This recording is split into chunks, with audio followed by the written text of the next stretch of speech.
आपने कभी सोचा है कि ओमकारेश्वर ज्योतिर्लिंग इतना खास क्यों माना जाता है और कैसे ये स्वयं भगवान शिव के ओम स्वरूप से प्रकट हुआ? आज की इस कथा में हम जानेंगे एक ऐसे पर्वत की कहानी जहाँ अहंकार भी था, तपस्या भी थी और अंत में भगवान शिव की कृपा भी। तो चलिए शुरू करते हैं। हर हर महादेव। ऋषियों का प्रश्न। ऋषियों ने सूत जी से पूछा, हे सूत जी, हमें ओमकारेश्वर ज्योतिर्लिंग की उत्पत्ति बताइए। सूत जी बोले, यह कथा अत्यंत पवित्र है। इसे सुनने से सभी पाप नष्ट हो जाते हैं। उन्होंने कहा कि यह शिव जी का दिव्य स्वरूप है जो ओमकार से प्रकट हुआ। विंध्य पर्वत का अहंकार। प्राचीन समय में एक पर्वत था, विंध्य पर्वत। उसमें बहुत अहंकार आ गया था। वह सोचने लगा, मैं सबसे बड़ा हूँ। तभी महर्षि नारद वहां आए। उन्होंने कहा, हे विंध्य, सुमेरु पर्वत तुमसे भी बड़ा और ऊंचा है। यह सुनकर विंध्य को बहुत दुख हुआ। विंध्य की तपस्या। अपना अहंकार छोड़कर विंध्य भगवान शिव की शरण में चला गया। उसने सोचा, मैं तपस्या करके भगवान शिव को प्रसन्न करूँगा।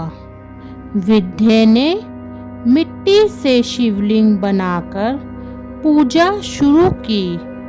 उसने कई महीनों तक कठोर तप किया।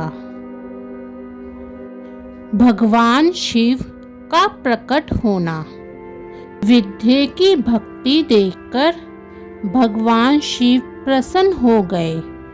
वे प्रकट हुए और बोले, हे विंध्य, तुम वर मांगो। विंध्य ने कहा, मुझे शक्ति और सिद्धि दीजिए। भगवान शिव का संतुलित वरदान। भगवान शिव ने सोचा कि विंध्य अहंकारी न बन जाए, इसलिए उन्होंने बहुत सोच समझकर वरदान दिया। उन्होंने कहा, ओमकार स्वरूप में यहाँ निवास करूँगा। और इस प्रकार शिव ओमकारेश्वर ओम रूप, अमरेश्वर लिंग रूप। ओमकारेश्वर ज्योतिर्लिंग की स्थापना। देवताओं तथा ऋषियों ने वहाँ भगवान शिव की पूजा की। भगवान शिव वहाँ ओमकार स्वरूप में स्थापित हो गए। यह स्थान भक्ति, मोक्ष और शक्ति का केंद्र बन गया। जो भी व्यक्ति ओमकारेश्वर ज्योतिर्लिंग का दर्शन करता है, उसके सभी पाप नष्ट हो जाते हैं। उसे जीवन में शांति, सुख और मोक्ष की प्राप्ति होती है। यह थी ओमकारेश्वर ज्योतिर्लिंग की दिव्य उत्पत्ति की कथा।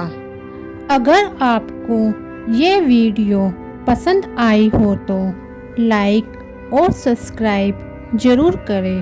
हर हर महादेव।